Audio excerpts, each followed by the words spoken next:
les pommes de terre à la viande. Allez, recette super délicieuse pour votre déjeuner ou votre dîner. On va commencer la recette en rajoutant 450 g de bœuf haché. Ensuite, on va rajouter un oignon haché et 2 gousses d'ail. Ensuite, je vais rajouter 200 g de chou râpé. Et il suffit ensuite d'assaisonner avec une cuillère à soupe de poivre noir. Je vais aussi rajouter une cuillère à soupe de sel. Et je vais rajouter une cuillère de paprika. Et on va commencer à bien mélanger le tout. Alors moi ici, je préfère mélanger avec les mains pour accélérer un petit peu le processus et en plus, c'est plus facile. Donc une fois que vous avez terminé, on peut passer à la suite de la recette.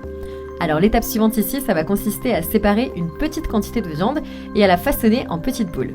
Voilà, donc vous faites tout simplement une petite boulette de viande et vous mettez votre boulette de viande dans un bol. Maintenant, vous faites un petit trou au milieu de la viande et on répète l'opération avec toute la quantité de la viande. Donc une fois qu'on a terminé cette étape, on la réserve et on met de côté. Ensuite, on va commencer par ajouter 750 g de pommes de terre bouillies. Alors ici, on place les pommes de terre encore chaudes dans un bol.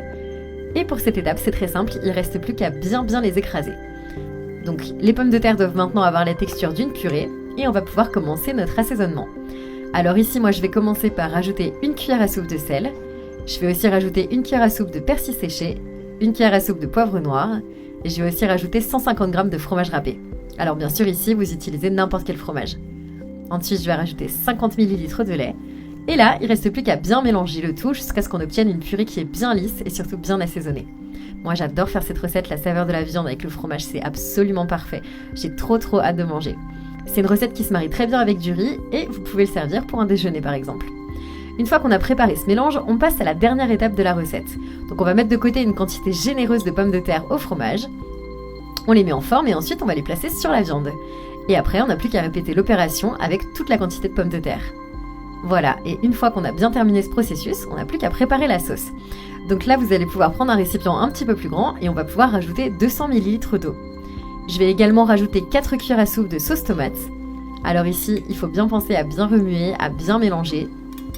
Et voilà, ensuite, une fois que c'est prêt, on va pouvoir rajouter toute la sauce sur notre viande. Vous allez voir, ça va être parfait. La sauce, ça va rendre la viande encore plus tendre. Non mais regardez comme ça a l'air bon. Alors ici, pour la recette, on peut s'arrêter là, mais moi j'aime bien terminer en rajoutant un petit peu de mozzarella sur le dessus. Bien sûr, vous ajoutez la quantité et le fromage que vous préférez. Moi j'ai préféré reprendre le même type de fromage, donc d'ajouter de la mozzarella. Ça vaut vraiment la peine d'essayer à la maison, vous allez voir, vous allez vous régaler.